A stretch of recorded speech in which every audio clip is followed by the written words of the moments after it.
I'm not against the continent borrowing money. Quite frankly, a lot of countries during this time have borrowed money simply because they need to keep their economies going and stuff like that. I can't take myself seriously with these glasses on. How do Nigers do this? Y'all be looking in the dark. You can't see nothing like this. You can't see nothing. Hi, my name's Korede and welcome to Vimoye, a people-led movement to build Africa. And this is Triggered, where we react to information coming from the continent together. Okay, let's go. So Russia donated $3 million to Kenya. Yeah, specifically for the fight against the locust plague, which is really generous of Russia. A lot of money has been coming onto the continent of late.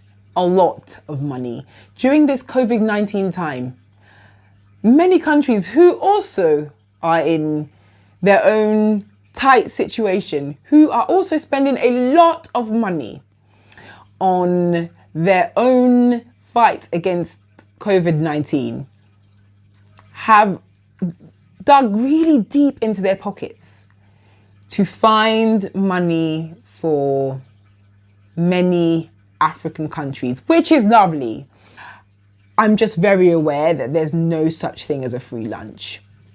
We also found out that this week, Zimbabwe received funding in the form of a loan worth $3 billion for a coal-fire station to produce energy for the country. Again, these things are wonderful. They really are. They're great. We need funding on the continent to be able to improve the living situation and to be able to grow, to be honest. The issue is, what are the terms of these loans? And also, is the money being used effectively to do these things? Because in real life, what a loan should do is it should inject money into a project. That project should then in turn be able to improve people's lives in a way that money is then generated. So the fact that we keep having to get loans, the money just keeps rolling in, but money has not been rolling out. Like, are people's lives better? Are we moving forward? These are my questions. How many countries have received funding during this time? I think we should investigate this. I really do think we should look a bit deeper into this story. Yeah.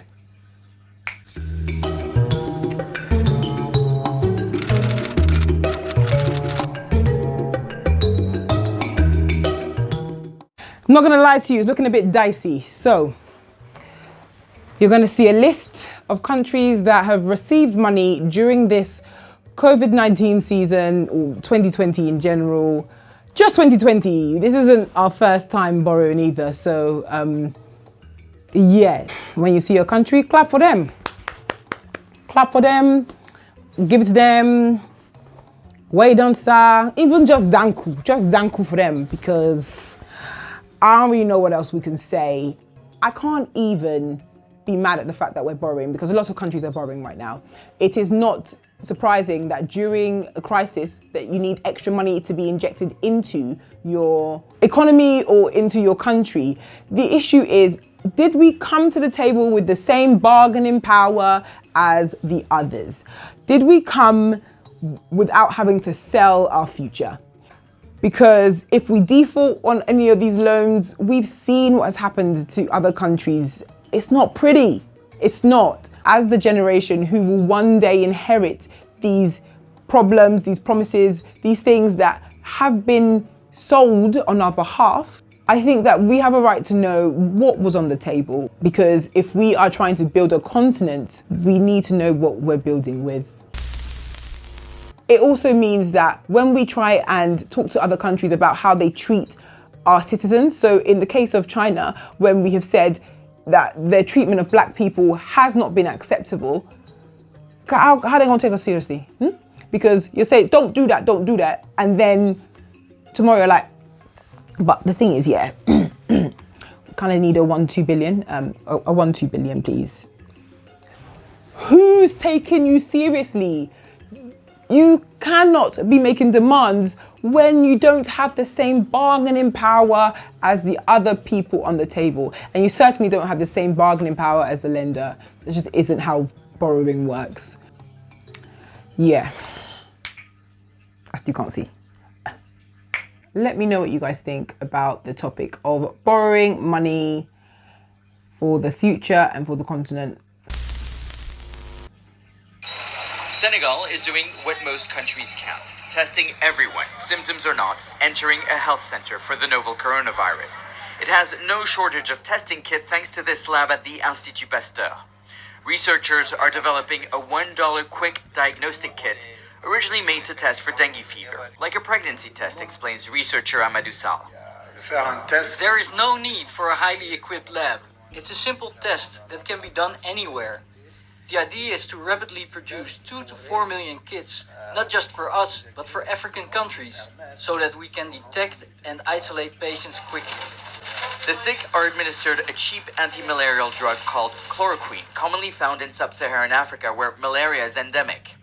While the World Health Organization cautions the use of it, Dakar-born scientist Didier Raoult says it's an affordable treatment for poor African countries dealing with the outbreak. With only 50 ventilator machines for 16 million people, Senegalese engineers are using a 3D printing machine to produce more. While imported ventilators cost $16,000, this one is just $60. Senegal is counting the cost and it's paying off. More than a month into the outbreak, the small West African nation suffered only 2 deaths, with most patients treated healed. Wow. Senegal has the largest rate of recovery in patients infected with the coronavirus in Africa, the third in the world, ahead of countries like the United States and France. And while it has a tiny health budget compared to those countries, it has a wealth of experience in dealing with infectious diseases and outbreaks.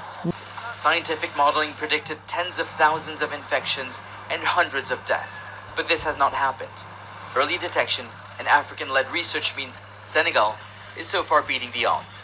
This is so exciting to see an African nation really just doing bits here. So the story here is that Senegal has found a way of testing for the coronavirus for as little as $1. And they are already testing their people using this system. They're also trying to cure or at least manage the disease using chloroquine, which is something that is used for malaria. So these things are easily and readily available already on the continent because malaria is already an issue that Africans have been dealing with for a long time. And the other issue with regards to ventilators is that, of course, they only have a handful of ventilators, but instead of having to buy them, purchase them for like $16,000, they are using a 3D printer to just make their own, which is mad. Like, that's mad impressive. They're using things that they already have to fix the problem. This is an African nation that is working with their budget, not trying to find a way of borrowing money to try and sort this problem out. And that's not to say that they won't need to borrow money or they won't need extra money to be able to fight the coronavirus, but they've shown that they don't need an extensive amount of money to make it happen.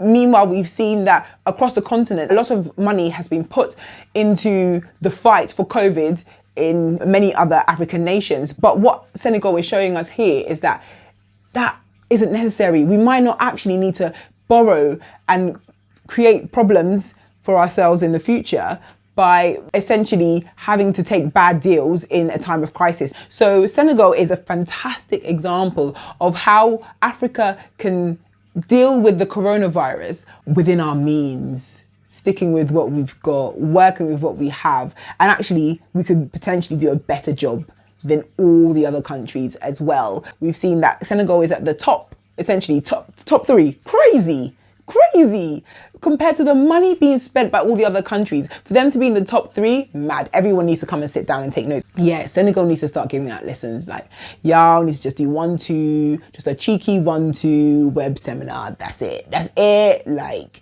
I'm not joking. This is fantastic. And I think the rest of the world need to sit up and really acknowledge what is going on here. Amazing. So Sudan have banned female genital mutilation. This is huge.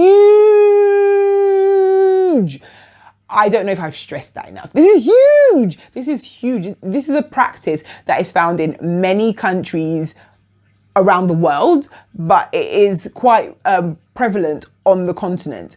And for a country to take a stand against it, I can't. This is huge. This is so exciting. So FGM is a practice that we find throughout the world, unfortunately, and it is just devastating. The way it is used to control women. And many people say, oh, it's somebody's like faith. It is something that their faith requires or whatever. And that's simply not the case. So it's not found in any of the religions, but it's a practice, a man-made practice, to ensure that they are intact for when they are married.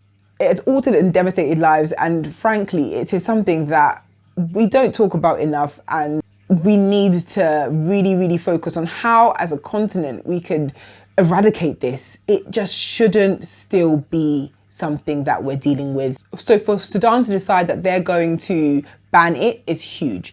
And what's exciting about that is by banning it, they are sending a message out to other countries as well who still have these practices in place, that they need to also do the same thing, or that at least the tide is changing, and that, you know, any country that's still practicing this needs to follow suit. They don't want to be left behind on this.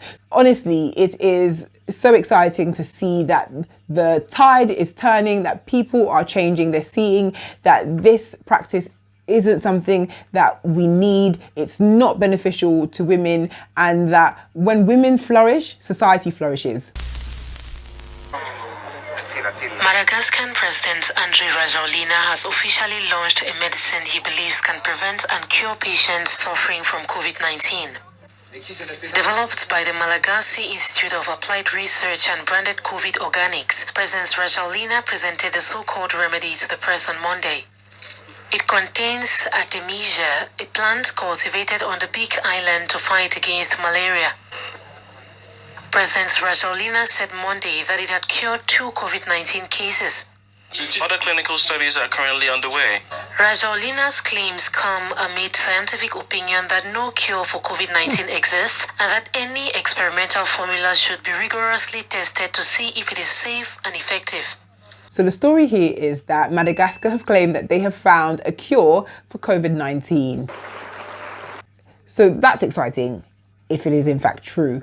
Not because they could be lying, but more because 2 people have been cured. I mean, we don't know yet until we've seen an extensive use of this cure before we're able to all kind of hop on the train and be like, yeah. You know, I think it's exciting because I think if we're able to find a herbal remedy, huge.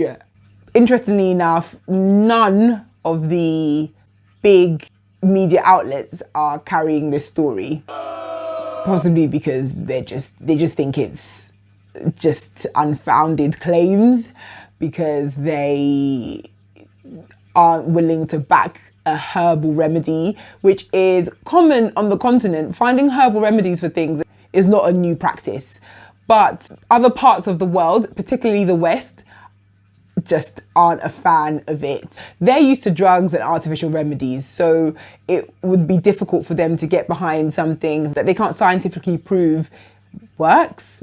I completely understand that, that's fair enough, but I don't know, man. Let's just wait and see how this goes, to be honest, because if a herbal remedy works, then why not, you know?